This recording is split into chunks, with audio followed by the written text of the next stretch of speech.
raja Pajajaran terakhir, namanya prasasti batu tulis. Kalingga di Batang Pekalongan ada prasastinya yang menyebut namanya.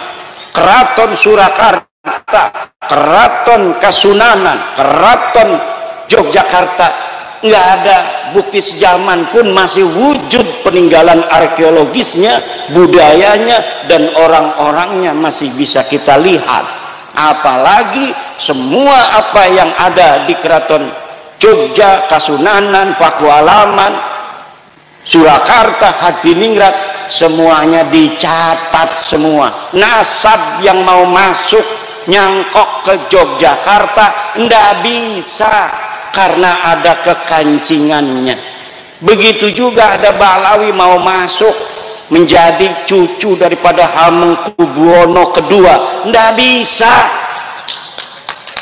Ada yang ngaku Balawi cucunya Hamengkubuwono, katanya punya istri anaknya Hamengkubuwono, punya mertua Hamengkubuwono, dan lain sebagainya. Kemudian kuburannya, kuburan panglima perang daripada Yogyakarta, dirubah namanya jadi Balawi. Kanjeng Raden Tumenggung Sumodiningrat adanya di Bantul Pleret. Dia pahlawan karena dia perang dengan Inggris, lalu Inggris kalah, tetapi beliau meninggal dunia di masjid, dipenggal lehernya sebagai seorang kesatria tahun 1811. Namun hari ini orang Jawa asli itu makamnya jadi bin Yahya. Bu, kira-kira dolim gak tuh orang yang ganti-ganti tuh? Bu, dolim gak? Jawab, jahat apa tidak? Jahat apa tidak? Kalau jahat, kenapa nggak didiamkan? Dulu nggak ada yang berani, bahkan yang bangun aja itu Pemkot, pemerintah kota Semarang yang ikut membiayai. Bahkan yang sekarang pengurus PWI banyak yang dulunya ikut-ikut bikin makam-makam palsu. Mana tuh kemarin tuh? Kiai saya Kibin Tobat ya. Dulu saya yang nancepin itu salah satu makam misalnya, saya yang nancepin. Duraka kalau enggak masuk PWI itu. Kalau masuk PWI, duraka-duraka masa lalunya itu diobati oleh pahala-pahala memperjuangkan untuk saudaranya terbebas dari penjajahan spiritual dan perbudakan. Bu, orang ngaku nabi zaman dulu banyak, pemalsu nabi. Musailamah al-Kadzab ngaku nabi palsu, pengaku cucu palsu sampai 200 tahun itu di Mesir. Ada orang namanya Maimun al-Qaddah, dia ngaku cucu nabi, kemudian diberantas setelah 200 tahun. Dia jadi aku sebagai cucu nabi itu karena orang jadi segan, yang nggak bener keluarga besar dia dan keturunannya. Ada yang minuman, ada yang memperkosa, ada yang sodomi. Kemudian Allah utus di zaman itu seorang yang bernama Salahuddin Al-Ayyubi. Hari ini di Indonesia setelah datang kaum Ba'alwi mengaku sebagai cucu Nabi tahun 1850-an sampai 1943, banyak orang percaya, terutama orang NU, Muhammadiyah tidak percaya, Al-Irsyad tidak percaya, Persis tidak percaya, Syarikat Islam tidak percaya, NU percaya. Kenapa NU percaya? Karena di NU memang zaman dulunya kiai-kiainya turunan Nabi semua, turunan wali turunan Nabi. Jadi ketika ada orang ngaku dianggap saudaranya, oh berarti saudara saya ini. Kemudian ternyata lama-lama ngalahin. Lama-lama kiai yang pinter-pinter, kemudian dia yang goblok, kagak bisa baca Fathul Qorib, kagak bisa nasrib, nggak ada yang hafal Quran, nggak ada yang enak ngajinya kalau jadi imam. Kemudian dia merasa lebih mulia daripada kiai-kiai kampung. Katanya satu Habib yang bodoh, walaupun suka maksiat, walaupun suka berzina, dia lebih mulia dari kiai 70 kiai. Na'udzubillah. Saya masih lihat dari Tulungagung seorang Ba'lawi itu kemarin di YouTube, dia bawa-bawa Ibnu Hajar. Kata dia itu pendapat pribadi Ibnu Hajar, bahwa Ibnu Hajar mengatakan satu Ba'lawi yang bodoh itu lebih baik daripada 70 ulama. Karena apa? Karena kemuliaan Ba'lawi adalah zatnya, sedangkan kemuliaan ulama adalah aradnya, sifatnya. Zat dan sifat lebih mulia mana? Lebih mulia zat, betul. Zat dan sifat lebih mulia zat, karena zat ma la yataghayyar wala yartafi'u an syai'in. Zat ma, kalau zatnya hilang ya syai'unnya itu tidak ada. Tetapi kalau arad, syai'un itu zat, aradnya sifatnya, sifatnya hilang, syai'unnya masih ada. Itu lebih mulia zat, betul. Tapi kamu bukan cucu Nabi. Masalahnya itu, kamu cuma ngaku-ngaku cucu Nabi. Kamu tidak mulia. Dalam darahku, dalam tubuhku mengalir darah Rasulullah. Tidak ada. Kamu sudah dijajal darahnya, diperiksa. Darahnya udah diperiksa di laboratorium family 3DNA. Darah kamu darah G. Wong India, wong Kaukasus, Turki, itu kebanyakan itu. Bukan orang Arab. Cucu Nabi itu harus orang Arab. Darahnya cucu Nabi itu yang asli adalah darah Arab, karena Nabi orang Arab. Kalau Arab, kalau keturunan garis laki-laki lurus harus J1. Sedangkan Habib-Habib Ba'lawi ini ngakunya lurus ke Nabi garis laki, tapi darahnya diambil pas sudah terbukti, sudah selesai diperiksanya, hasilnya G semua.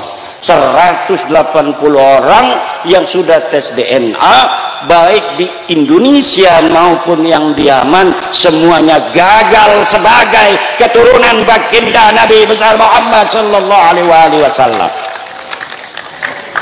Itu secara tes DNA.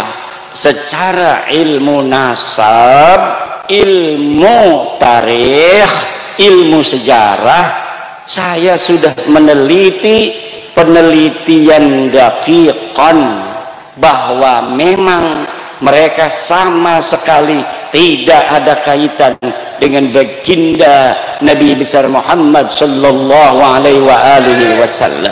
Man huwa badrun, man huwa syamsun, man huwa nurun fawqa nurin, man huwa iksiru wa ghali, man huwa misbahus suduri. Nabiyuna wa maulana Muhammad tidak ada kaitan sama sekali dengan Ba'alwi, tidak ada kaitan nasab apa-apa dengan Ba'alwi. Para Habib-Habib yang mengutus cucunya itu tidak ada, hanya mengaku saja.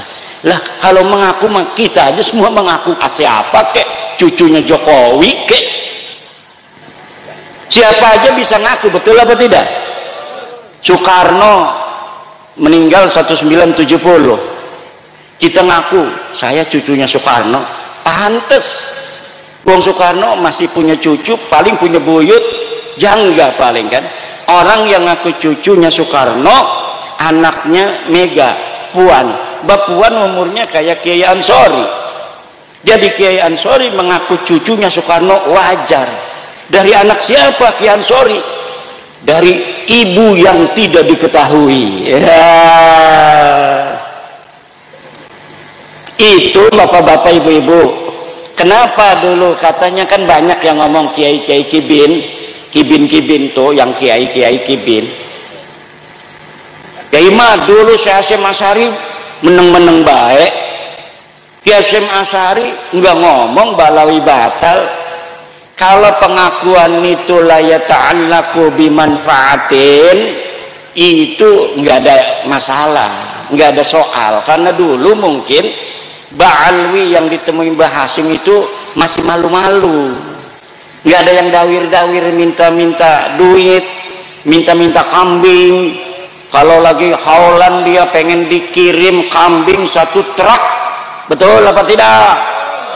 Tadi tuh saya sebelum datang ke sini ada mantan kibin ngomong, kan biasanya kalau haulan itu di sana itu bawanya dari sini 1 truk kambing, dapat nyari-nyari katanya. Panitianya dia dibawa ke sana tuh. Itu mantan kibin tuh. Kadang-kadang untuk masjid sendiri susah, betul? Kadang-kadang kiai kita yang sejak kita dalam kandungan sudah mendoakan kita, ketika kita 4 bulan kita panggil kiai, doain kiai. Betul apa tidak? Di sini ada nggak 4 bulanan? 4 bulanan hamil istri kita panggil kiai, suruh ngedoain anak kita yang ada dalam perut. Kemudian ketika 7 bulan kita manggil kiai lagi, suruh ngedoa lagi. Diamplopin paling 5.000, 10.000. Kemudian ketika lahir manggil lagi kiai lagi, namanya nyuguh tamu, doa lagi. Nanti dapat 7 hari manggil lagi, suruh nyukur rambut, doa lagi kiai itu. Kemudian sunatan, manggil kiai lagi. Pas besar dia dikasih rizki sama Allah, duitnya miliaran, ngasih alfatnya ke Habib. Kibin otaknya ngendi sih aku Kibin otak taruh di mana? Terus yang ngajarin kita sholat, yang ngajarin kita wudhu, kiai kampung di musola kecil, di masjid. Kadang dia yang ngajar, kadang dia yang bawa kue, dia yang bikin kopi kiainya tuh. Tapi masya Allah, sesudah kenal lama Habib, dia lupain guru, orang-orang yang telah berjasa dalam hidupnya sejak dalam kandungan. Kadang-kadang dia yang ngomong, ini malam ini ada hallnya Habib, pengajian libur, nggak boleh kalau ada Habib lagi di hall ada pengajian, itu namanya matanya picak. Betul apa tidak? Ada nggak orang ngomong begitu? Pangkat dia itu apa ngomong begitu? Pangkat dia Pak Kiai? Bukan. Bisa ngaji Fathul Qorib? Enggak. Suruh nasrif fa'ala fa'alu fa'alna, enggak bakal bisa. Suruh ngelal qala asluhu qawala ala wazni fa'ala, enggak bakal mampu. Suruh menghafal al-qawaid al-fiqhiyah, enggak bakal bisa. Lalu pangkatnya apa? Itu orang dia mau di hall buyutnya dia, kita mau ngaji, tidak boleh pengajian, bahkan jamaahnya suruh hadir ke sana, katanya barokah. Barokah naon ngaji teu apa teu? Barokah apa dapatnya di sananya? Dikasih perukunan sholat? Enggak. Kadang-kadang nggak sholat, betul apa tidak? Kadang-kadang kumpul sholat maka agak, jangan betul-betul tuh dekat keraton masih ada.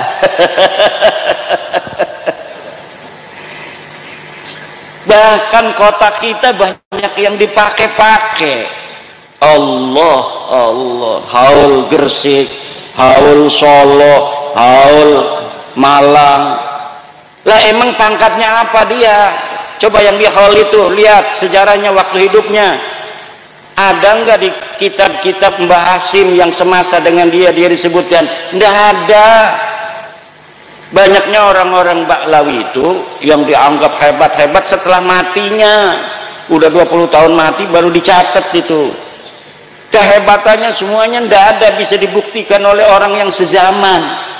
Hafal hadis katanya 1 juta hadis, mana buktinya? Enggak ada, orangnya udah mati. Mungkin ada enggak kalau dia pakar hadis? Kitabnya mungkin, sanadnya dari siapa? Pernah enggak dia ketemu dengan musnidud dunya? Dari siapa saja dia mendapatkan riwayat hadis? Gurunya berapa ratus, seorang pakar hadis ya gurunya harus ratusan. Enggak ada, hanya di tulisan-tulisan sekarang di internet ditinggi-tinggikan. Pada masa hidupnya bukan siapa-siapa. Makanya saya katakan satu Syekh Nawawi Tenara lebih mulia dari seluruh Ba'lawi yang hidup maupun yang sudah mati. Satu kiai Indonesia Syekh Nawawi Tenara lebih mulia dari seluruh habib di dunia, baik yang masih hidup maupun yang sudah wafat.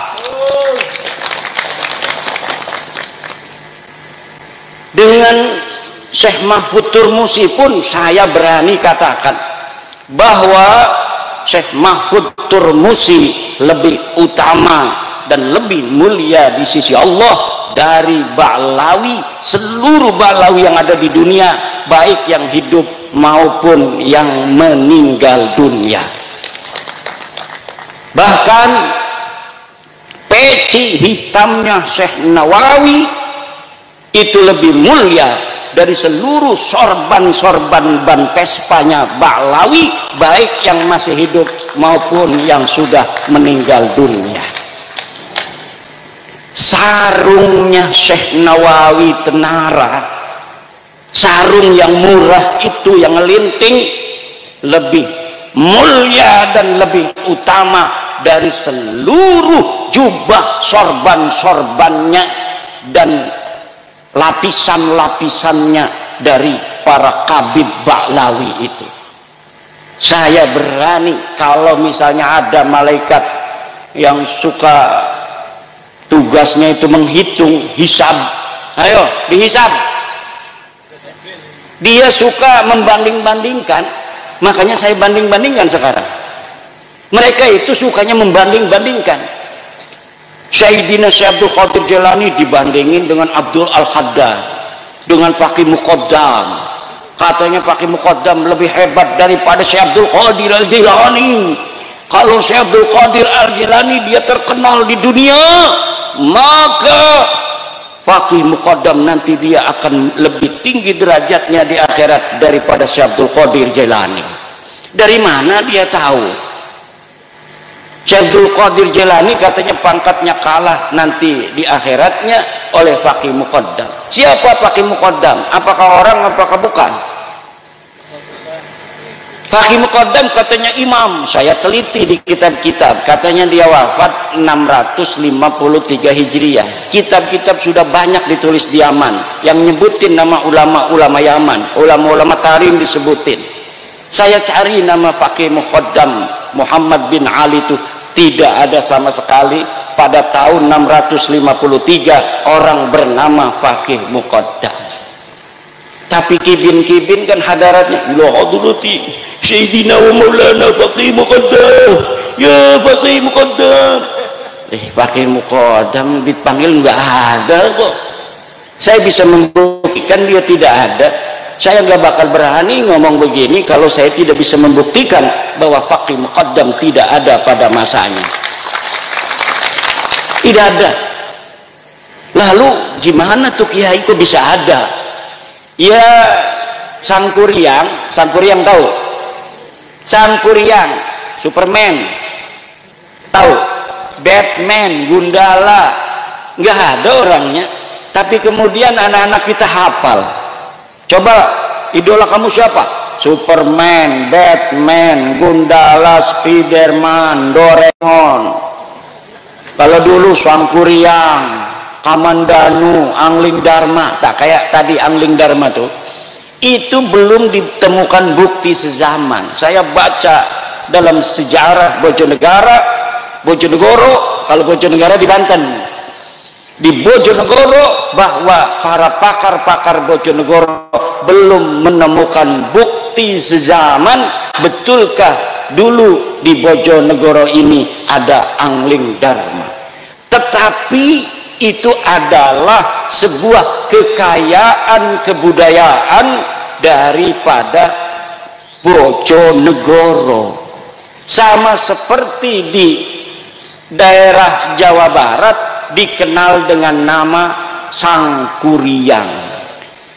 Dikenal dengan nama di sana siapa lagi itu, tokoh-tokoh yang diciptakan dalam versi kebudayaan untuk menjadi inspirasi bagi anak-anak muda pada zamannya. Itu banyak sekali diciptakan tokoh, dan tokoh-tokoh semacam itu lalu kemudian ada yang ngaku-ngaku keturunannya. Orangnya diciptakan, sekarang orang ada yang ngaku turunan Superman. Saya masih turunan Superman. Mengenai Arjuna, apakah betul Arjuna punya anak namanya Parikesit? Betul, dalam dunia kebudayaan, pewayangan, Parikesit mempunyai anak namanya Abimanyu. Abimanyu mempunyai anak namanya Yudhoyono. Saya tahu Yudhoyono, presiden dulu. Kemudian Yudhoyono punya anak namanya Grendoyono. Grendoyono nama Pramesti. Pramesti punya anak namanya Angling Dharma. Adanya di Kali Tidu. Itu legendanya. Perlu untuk bukti sezaman untuk diyakinkan bahwa betul Angling Dharma pernah ada di Kali Tidu. Fakih Muqaddam membutuhkan itu, sudah 3 tahun dicari nggak ketemu-ketemu. Ada yang dikirim dikasih duit ke Turki, ada yang dikasih duit ke Madinah, ada yang dikasih duit ke Irak, ada yang dikasih duit ke Yaman untuk mencari bukti bahwa Fakih Muqaddam pernah ada di masa lalu. Tidak ada yang mampu mendapatkannya dan tidak akan pernah ada. Kenapa? Karena saya sudah secara badihian jalian bahwa nasab Ba'lawi ini diakuinya baru di abad 9 Hijriah, 895 Hijriah. Di tahun 895 Hijriah ada seorang Ba'lawi namanya Ali As-Sakran, nyatet bin-binnya dia. Katanya dia namanya Ali, punya abah namanya Abu Bakar. Abu Bakar punya abah namanya Abdurrahman. Abdurrahman ini orang bener nih, masih 3 nih orang bener nih. Nah, dari Abdurrahman ke atas ini dia nggak hafal. Tulis-tulis saja sampai nama cucu Nabi yang namanya Ahmad bin Isa yang ada di abad keempat Hijriah, 345 Hijriah, memerlukan 13 nama ke situ, dikarang aja. Abdurrahman bin Muhammad bin Ali bin Alwi bin Faqih Ali bin Faqih Muqaddam bin Ali bin Muhammad Sahib Birbat bin Ali Qali Qosam bin Muhammad bin Alwi bin Muhammad bin Alwi bin Ubaid bin Ahmad bin Isa. Ya, saya cari kalau Ahmad bin Isa ini benar cucu Nabi. Ada di dalam kitab Tahdhibul Ansar, ada di dalam kitab Al-Mazdi Ahmad bin Isa, ada di dalam kitab Muntaqilatut Talibiyah, ada dalam kitab As-Sajarah Al-Mubarakah karangan Imam Fakhrur Razi, ada dalam kitab Al-Asili karangan Al-Marwazi, karangan At-Taqtaqi, ada dalam kitab Al-Fahri Al-Marwazi, ada dalam As-Sabatul Musal, ada di dalam kitab apa namanya itu, Umdatul Talib di abad ke-9 awal. Ahmad bin Isa Soheh sebagai cucu Nabi, anak-anaknya 3 ditulis dalam kitab-kitab itu mulai abad ke-5 Hijriah ditulis. Anaknya itu 1 Muhammad, 2 Ali, 3 Husain. Tidak ada anak bernama Ubaid. Leluhurnya Khabib ini namanya katanya Ubaid. Katanya anak Ahmad bin Isa cucu Nabi. Dilihat di dalam kitab-kitab masa lalu yang hari ini masih ada dicetak. Karena kitab masa lalu itu punya Imam Syafi'i itu tahun 150 Hijriah. Imam Syafi'i lahir, beliau wafat 205 Hijriah. Kitabnya masih ada sampai hari ini. Begitu pula kitab-kitab nasab, banyak. Kitab nasab itu yang saya ambil hanya beberapa, paling 30 yang saya sebut di dalam kitab. Kenapa? Karena itu yang menyebut Ahmad bin Isa. Yang lain itu keluarga lain, jadi nggak perlu untuk saya sebutkan. Kalau disebutin semua 200 kitab nasab dan sejarah bapak-bapak dan ibu-ibu, yang semuanya memperkuat dan membatalkan nasab Habib sebagai keturunan Nabi. Lalu mereka marah-marah sama saya, nggak mau nerima. Ini fitnah, hasud, iri, dengki, punya kebencian pada turunan Nabi. Kebencian turunan Nabi siapa? Saya turunan Nabi. Mana buktinya? Nggak perlu bukti, husnudon aja. Nggak mau husnudon mah. Nanti kamu minta uang sama saya. Kalau kita husnudon dimintain duit. Tapi kalau sudah kelihatan dia pakai kaos PWI nggak berani. Jadi orang-orang yang paling merdeka sekarang di Indonesia ini orang yang pakai kaos PWI. Nggak bakal itu. Misalnya nih perempuan-perempuan, hei se-Indonesia, bikin jilbab yang ada lambang PWI, lambang Gunung Jawa itu. Insya Allah selamat daripada kezaliman Bahlawi. Atau di depannya kan biasa kayak OSIS itu kan, sekarang gambarnya PWI. Wah, selamat. Mau kan sekarang tuh di Jepara ada kayak apa ya, kayak maniak, 31 anak perempuan diperkosa sama Sapik Al-Habsyi. Khabib 31 anak perempuan diperkosa baru tahun 2025 ini, masih beberapa hari yang lalu.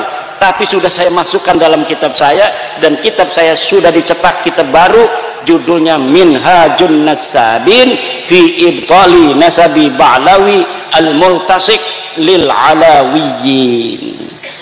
Itu bisa di-download juga, gratis download kitab saya itu. Kalau orang ngarang kitab itu nggak mau ditaruh di internet, kenapa? Nggak dapat untung.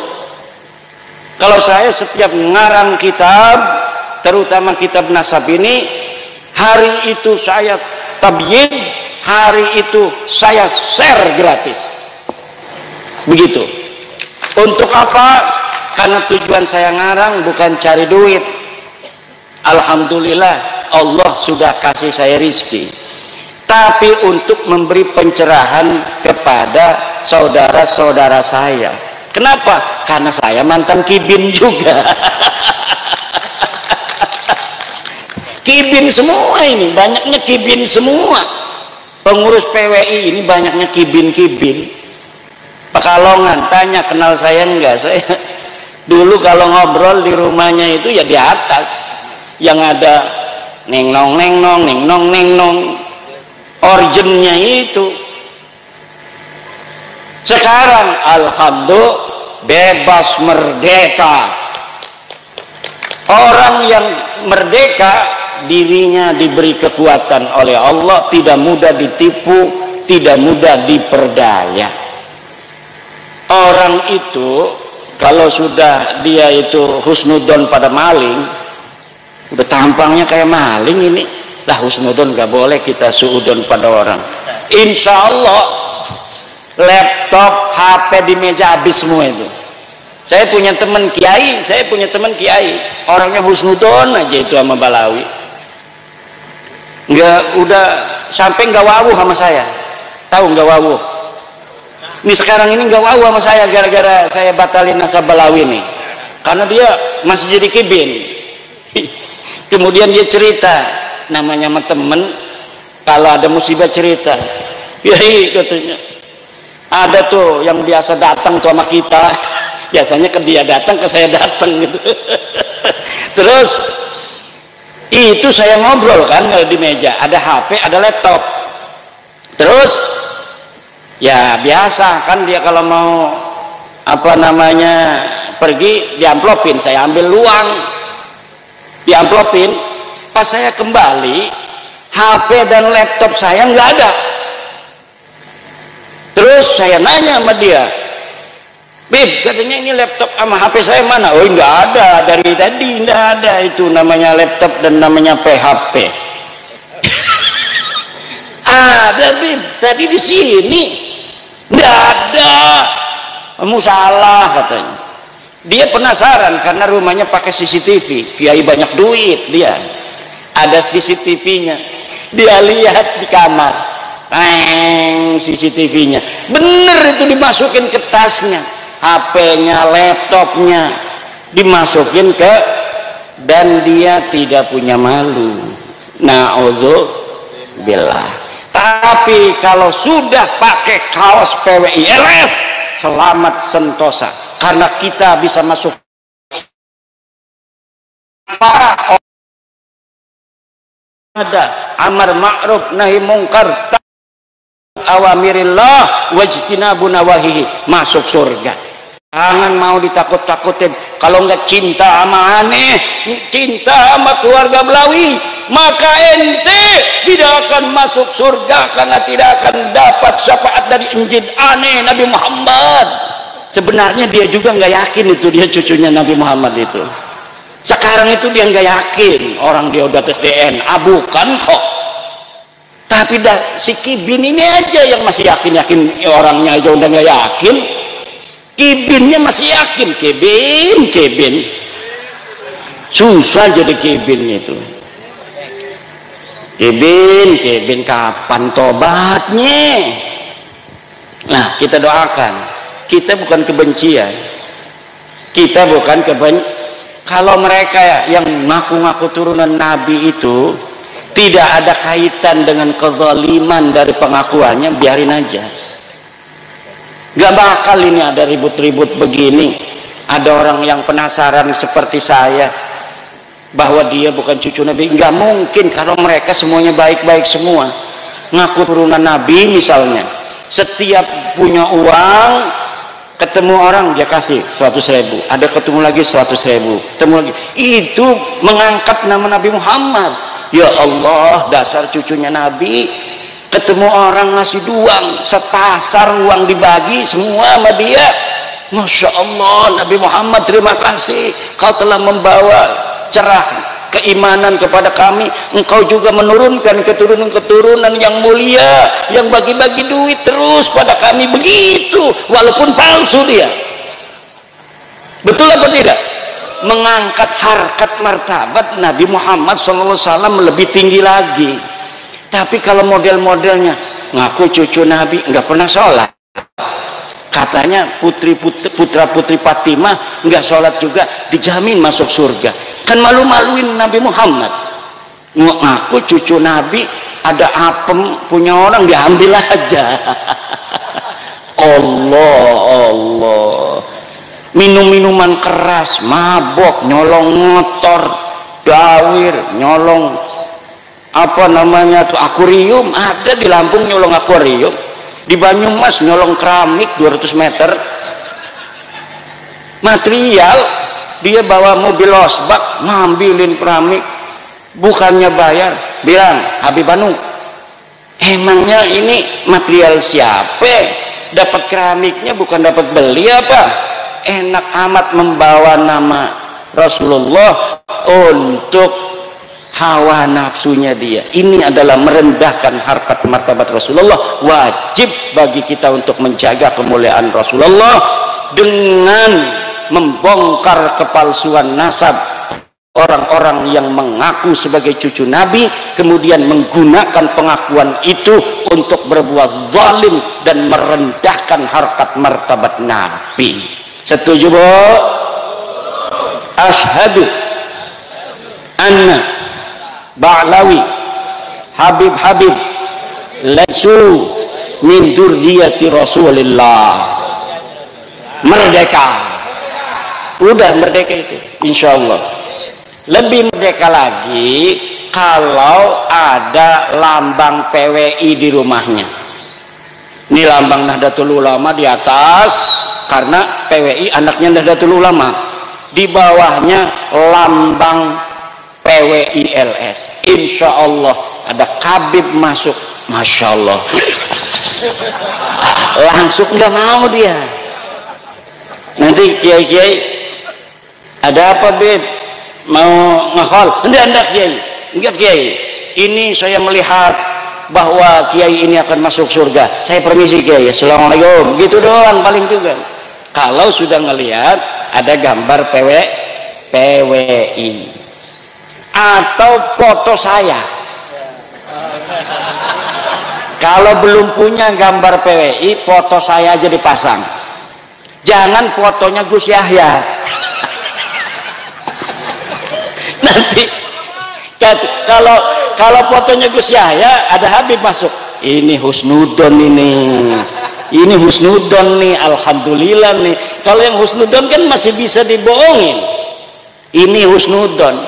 Saya kirimin itu. Saya pernah ngomong begini di Lampung. Videonya saya potong, saya kirimin ke Gus Yahya. Ketawa kali dia di sana. Kalau yang ada foto saya, insya Allah nggak berani. Itu para habaib itu dawir lagi. Tapi kalau ada foto Gus Yahya, wah ini babul husnudon ini, bab husnudon ini.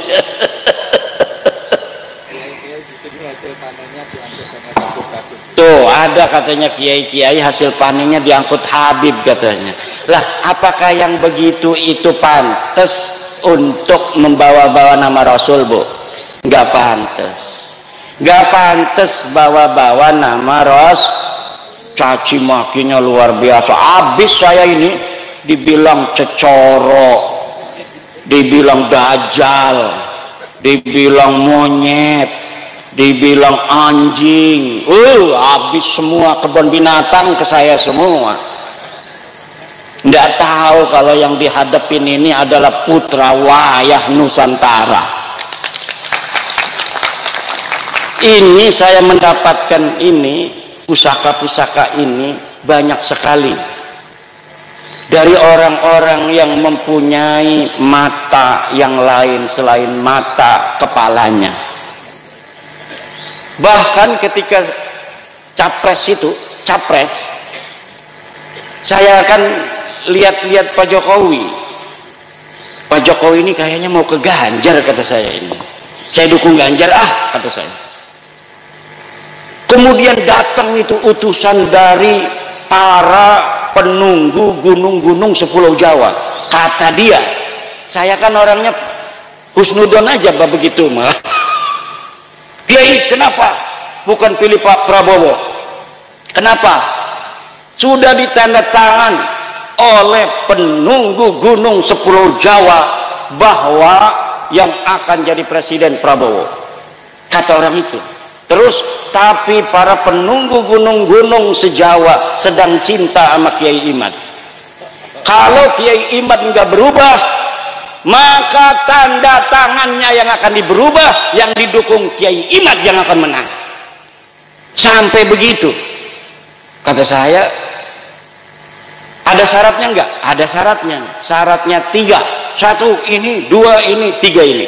Kalau ini tidak, maka yang jadi presiden Prabowo. Ya kita ini kan orang pekih. Orang pekih itu berdasar hadasiyah. Hadas itu berdasarkan dalil aja, mana buktinya. Tetapi pada waktu itu saya ngikutin aja. Syaratnya saya penuhi. Yang 2, yang 1 tidak bisa dipenuhi oleh teman saya. Akhirnya ya tidak bisa dirubah. Prabowo tetap jadi presiden. Harus kita dukung sampai 5 tahun. Karena Bapak Prabowo yang dipilih oleh para penjaga Nusantara. Wah ini halu nih Kiai Mat. Ya ini malah lagi cerita halu dulu. Karena apa? Cerita-cerita apa namanya dalil-dalil kan udah selesai. Ba'lawi udah pik bukan cucu Nabi. Dia nggak bisa lagi bawa dalil. Nggak bisa dia. Udah ditantang-tantangin tuh sama orang-orang. Berani nggak debat dengan Kiai Mat? Melempem baik. Yang suruh di depan itu orang-orang kayak Kori tuh yang macam-macam. Kalau ada acara begini bikin kerusuhan, paling begitu doang, lama-lama ditangkap polisi juga tuh orang begitu. Lama-lama ditangkap polisi. Kenapa? Karena dia mengganggu acara orang lain. Pengajian itu dilindungi undang-undang, dia ganggu. Kalau polisi kesel itu bisa ditangkap itu Pak Kori itu.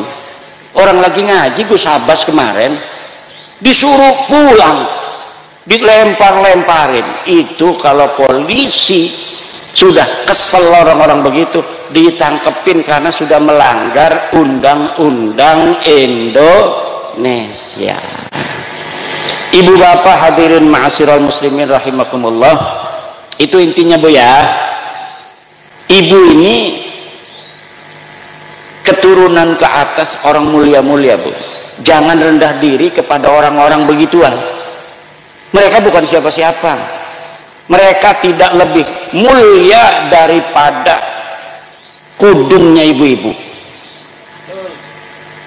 PWILS punya kaos yang keringetan itu lebih mulia dari seluruh jubahnya para Ba'lawi.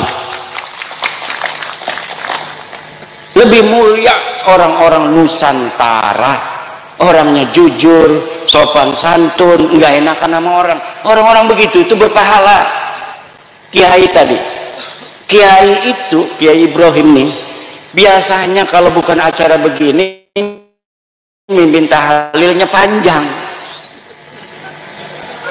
Saya tahu kenapa Kiai kita itu begitu nggak enakan. Nah ini lagi acaranya banyakan orang, udahlah yang cepat aja supaya kebagian waktunya, supaya nih dari Banten tamu kita ngomongnya banyak. Saya berharap baca zikirnya banyak supaya saya ngomongnya sebentar.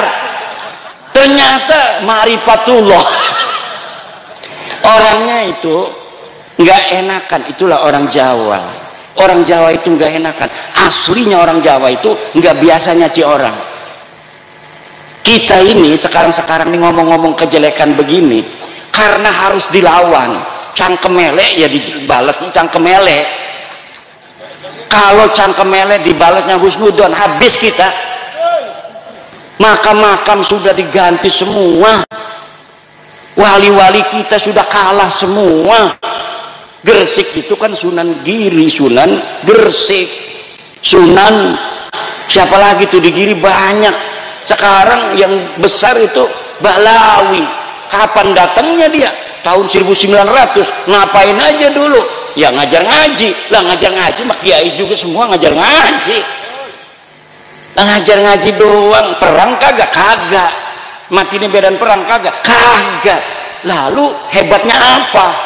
Ya hebatnya dibesar-besarin. Nih Ki Ageng Purwo juga bisa aja kita bikin YouTube, 20 YouTube Ki Ageng Purwo Waliullah. Kalau malam Jumat ada jam 8 itu ada di Bojonegoro.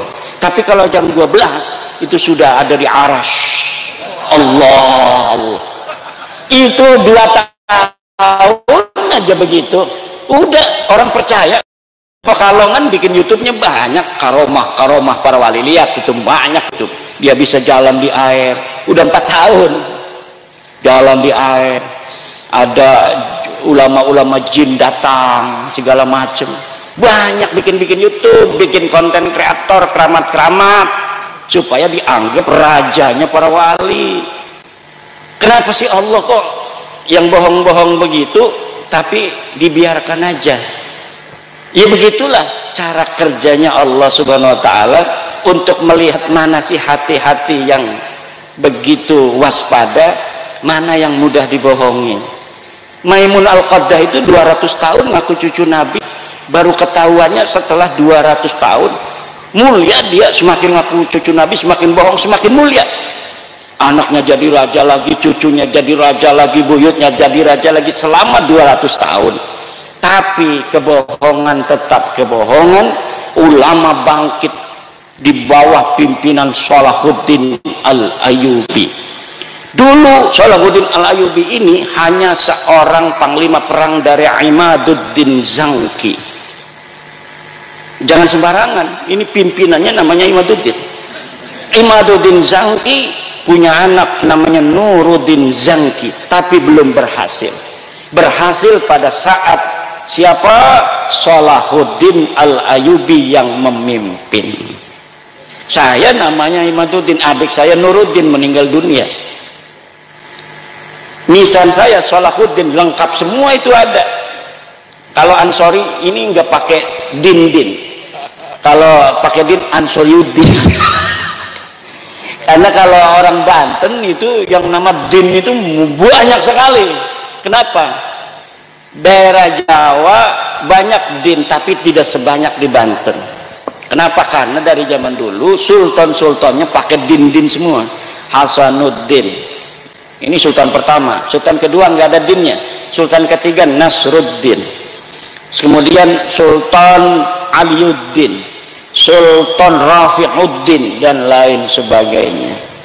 Banyak juga yang pakainya Zainal Arifin, Sultan Zainal Asikin.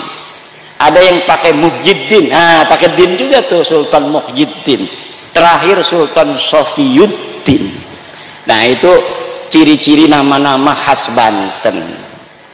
Nah ini ibu bapak, kita harus menjaga sejarah ini. Tanah ini tanah pusaka. Dulu leluhur kita menjaganya luar biasa dengan darah dan air mata. Tidak boleh hasil kerja keras daripada leluhur kita kemudian dihapuskan begitu saja sejarahnya dengan disisipkan sejarah-sejarah palsu untuk kemudian dikuasai. Nih, kalau di Ngelumber dibangun makam Habib Alsu misalnya, Syekh atau Habib Ahmad As-Segar wafat 1700, dimerekin penyebar agama Islam di Ngelumber. Walaupun hanya sederhana begitu, lama-lama kiai-kiai kita yang dulu ngaji di Mbah Hasim, ngaji di Mbah Khalil, hilang semua peran-perannya, bahwa ini yang betul-betul menyebarkan Islam. Nanti lama-lama ada anak KKN di IAIN, orang Ngelumber kuliah di IAIN, coba kamu ada makam keramat apa di desa kamu, tulis skripsi di situ. Wah ini yang lain kan kiai-kiai kita makamnya nggak mau digede-gedein, dikeramat-keramatin, itu biasa-biasa aja. Akhirnya dia taunya yang palsu ini. Sejarah masuknya Islam di Ngelumber oleh Habib Ahmad As-Segaf tahun 1700, padahal bohong. Itu yang akan terjadi. Kenapa? Cara untuk menghancurkan bangsa dan menguasainya, pertama rubah sejarahnya, lalu hapus sejarah dan hubungan mereka dengan leluhurnya.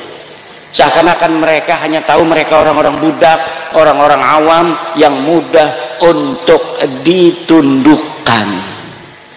Satu generasi itu semua bangsawan-bangsawannya akan menjadi kambing. Generasi ketiganya sudah akan menjadi bebek. Itu orang Eropa yang nulis begitu. Jadi para politisi Eropa itu cara dulu menjajah bangsa Indonesia, Malaysia, terus di Yaman, segala macam itu caranya dia kuasai secara ekonomi, kekuatan militer, agar dia selamat menjajah di situ ratusan tahun. Sedikit demi sedikit bangsawannya ditundukkan dengan sejarah palsu. Nah kemudian diciptakan sejarah ini, disiapkan ketika masih hidup ini bangsawan pertama, pastikan dia akan melawan. Ini diumpetin dulu bukunya.